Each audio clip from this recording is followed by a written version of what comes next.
Bonjour tout le monde.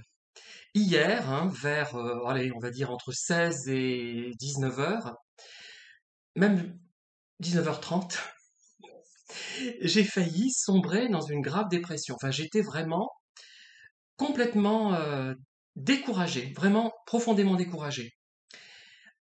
Le soir, j'avais donc un cours de Zumba avec Tiers Sport Santé, et avec notre formatrice Péline, qui sait si bien, je dirais, faire des chorégraphies à la fois gracieuses, amusantes, énergiques, un peu comiques ou inspirées, avec un côté très euh, hispanique un petit peu et oriental, je dirais. Voilà. Bon, on le fait comme on peut. Moi, je suis pas spécialement doué, je fais ça depuis de nombreuses années, mais je ne serai jamais un grand danseur.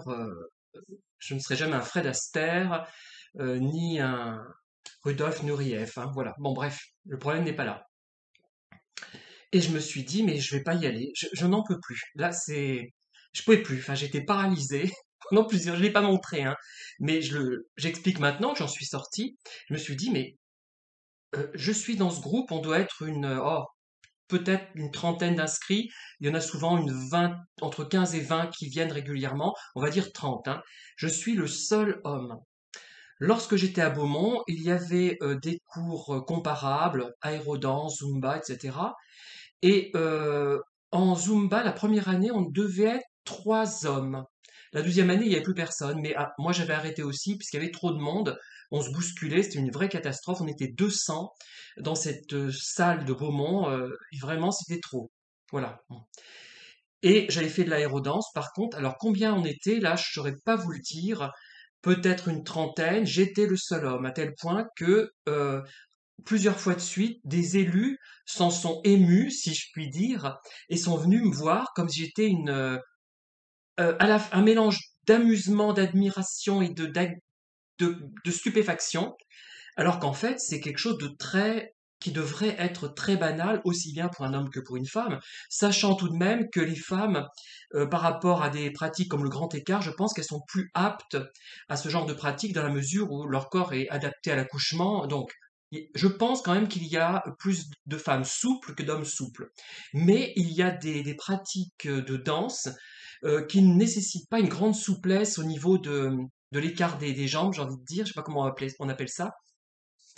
Regardez ce qui se passe dans les comédies musicales. Je parle pas des films avec Gene Kelly où là, euh, à mon avis, il devait savoir largement faire le grand écart, même le grand écart avant sans doute. Mais les films avec Fred Astaire, vous voyez, ça demande pas une grande souplesse au niveau de l'écart des jambes. Et c'est surtout son côté bondissant et rapide et précis qui joue finalement. Donc, c'est accessible aussi bien aux hommes qu'aux femmes. Et la danse, ce n'est pas forcément ce qu'on pense, c'est pas forcément le stéréotype, surtout que là c'est de la danse gymnique, la Zumba finalement.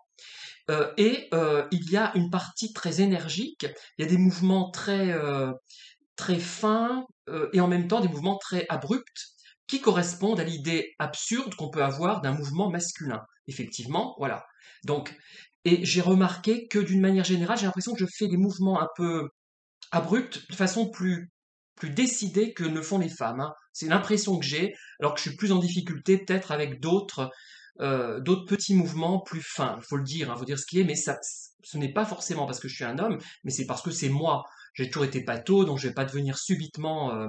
J'ai commencé à quel âge peut-être à 49, 48, 49 ans, la Zumba, enfin la gym vers 38 ans, enfin bref, je vais pas subitement devenir quelqu'un qui se déplace avec, comment dire, une grande souplesse. Voilà.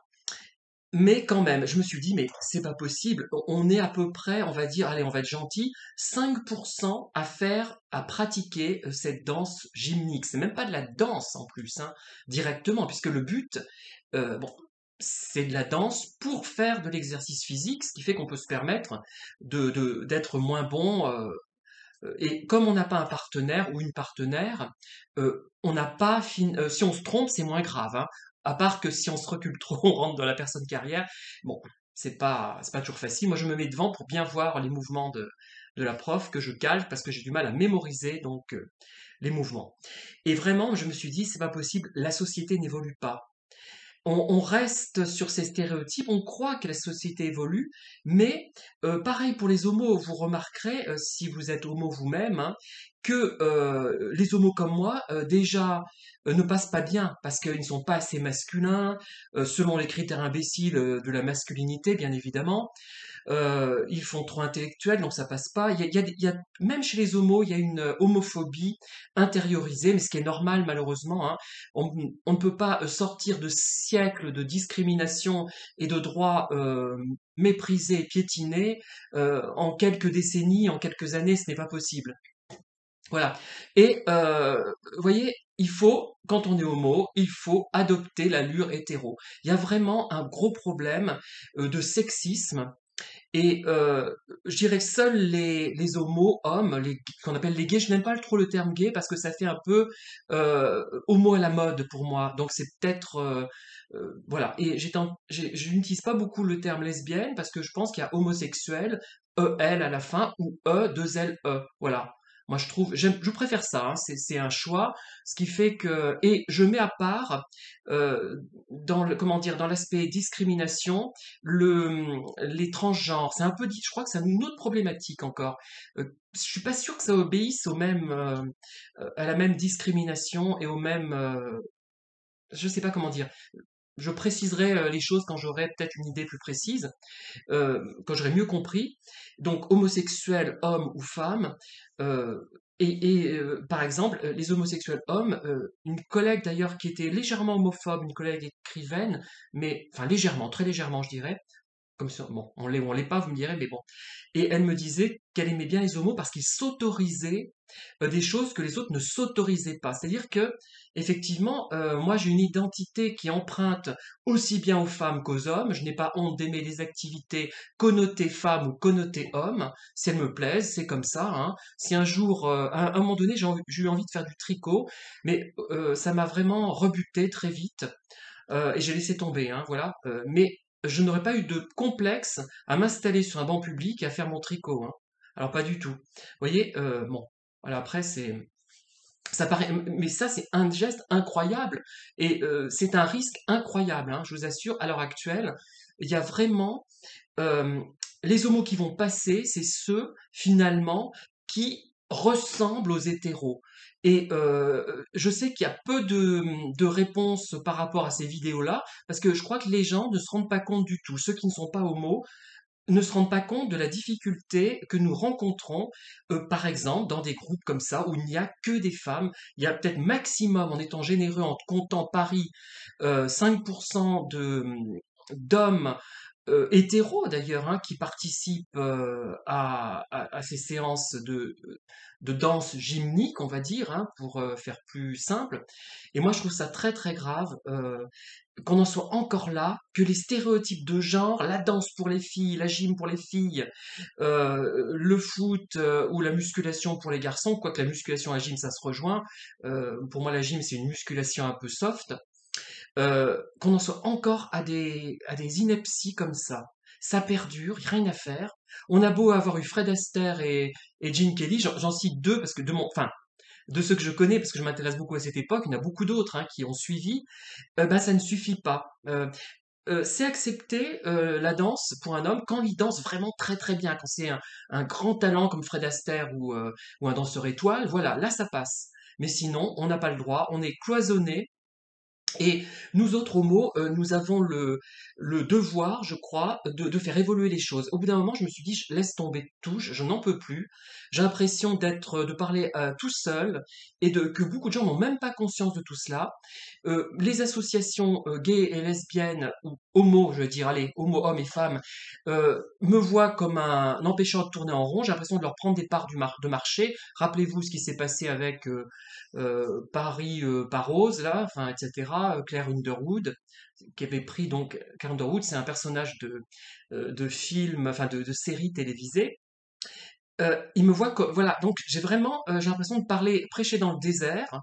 Peut-être que dans 100 ans, si quelqu'un voit cette vidéo, qui sera peut-être conservée, puisque la BNF conserve tout finalement, on se dira mais celui-là, il essaie de faire quelque chose, mais il y a aucune écoute, enfin, j'ai l'impression de trouver aucun écho.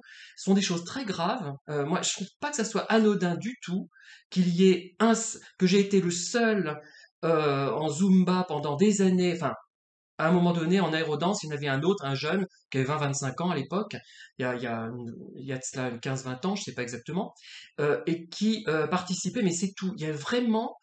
Euh, il y a vraiment un enfermement de l'homme, et je crois qu'il faut. On parle souvent de la libération de la femme, mais l'homme n'est toujours pas libéré, hein. Et j'ai envie d'intituler cette vidéo comme ça, œuvrons pour la libération de l'homme, que l'homme puisse enfin exister sans toujours être confronté à des stéréotypes que lui imposent ses parents, donc ça dépend de la façon dont il a été élevé, et surtout la société qui a plus de poids à mon avis. Rappelez-vous, je vous avais parlé de ça, j'avais une amie qui est décédée maintenant, qui habitait d'ailleurs pas très loin de chez moi, enfin maintenant, mais pas à l'époque, et elle avait un fils homo, hein, qui est effectivement homo.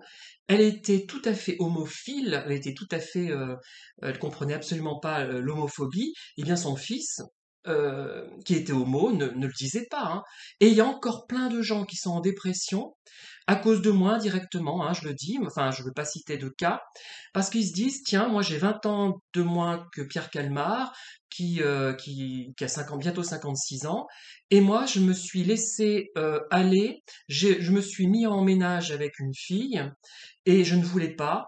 Maintenant, qu'est-ce que je fais? J'ai 35 ou 36 ans. Qu'est-ce que je fais? Voilà, voilà ce qu'ils se disent. Parce qu'ils se rendent compte que, tiens, ça marche, celui-là, il a 20 ans de plus, ça a marché, il a réussi. Mais il faut savoir aussi que je suis un rescapé, hein. Euh, un rescapé parce que beaucoup, je pense, se sont suicidés. La pression est tellement forte. Alors en plus, quand on est homo et atypique, que certains jours, on se dit, mais comment je fais pour survivre à tout ça? Et psychologiquement, c'est extrêmement difficile, même si l'environnement paraît évoluer, mais il y a toujours ces stéréotypes de genre qui reviennent. C'est surtout ça. Alors un homo qui serait homo mais qui adopterait tous les stéréotypes hétérosexuels, bah il va très bien passer, il va pas se, enfin mieux pratiquement très bien passer, je veux dire, oui bien passer. Alors que des gens comme moi, ça va être beaucoup plus difficile. Je n'ai pas la façon de parler adéquate, je n'ai pas les thèmes d'intérêt adéquats, j'en ai certains mais pas tous. Et je m'exhibe littéralement pour dire les choses telles qu'elles sont, hein. Enfin, et c'est vraiment dramatique. Je pense qu'il y a plein de gens qui se sont suicidés, qui ne sont pas là pour en parler, donc c'est peut-être bien que je parle pour eux quand même, hein. Enfin, d'outre-tombe, ils peuvent peut-être me communiquer quelques messages, je les ferai passer, il n'y a pas de problème. Et, euh, et je me suis dit, euh, qu'est-ce que je fais maintenant? Est-ce que je vais sombrer dans la déprime? Vraiment, hein, mais et survivre, j'ai l'impression de survivre tous les jours, moi, vraiment, de plus en plus, hein. Je le dis dans la vidéo ponctuellement, je m'en rends pas compte la plupart du temps, mais vraiment, soyez conscients de ça, vraiment, c'est très important, hein. Ce sexisme, cette homophobie, ça tue. Enfin, vraiment, on tue des gens avec ça. Alors que c'est un détail qui ne devrait même pas être pertinent, qui n'a aucun intérêt en fait en soi, enfin qui n'a pas de portée. Et les religions font beaucoup, hein. Quelles que soient les religions, on n'a pas le droit de les attaquer. Elles sont inattaquables. L'islam aussi bien que la chrétienté, le catholicisme, développe des thèses homophobes et ça passe. Voilà. Et il faudrait vraiment qu'on sorte de tout ça. Moi, j'en ai assez. Et par contre, moi, je me dis, je vais tenir pour les autres parce que je suis peut-être plus solide finalement, même si j'en ai pas l'air comme ça. Et je pense à une phrase d'ailleurs qui me vient. Enfin, je la dirai pas parce que voilà, je la dirai pas. Bref, extraite d'un opéra de Francis Poulenc, l'attrait d'une vie héroïque. Et je crois que j'ai envie d'avoir une vie héroïque à ma manière, c'est-à-dire de défendre des causes, quitte à m'exposer, parce que on peut pas. Enfin, quand on constate un truc pareil aussi flagrant, en Zumba, il y a un danseur pour 99 danseuses ou 95 danseuses, il faut se poser des questions. Voilà. Merci de m'avoir écouté en tout cas, et à très bientôt pour une vidéo peut-être plus optimiste.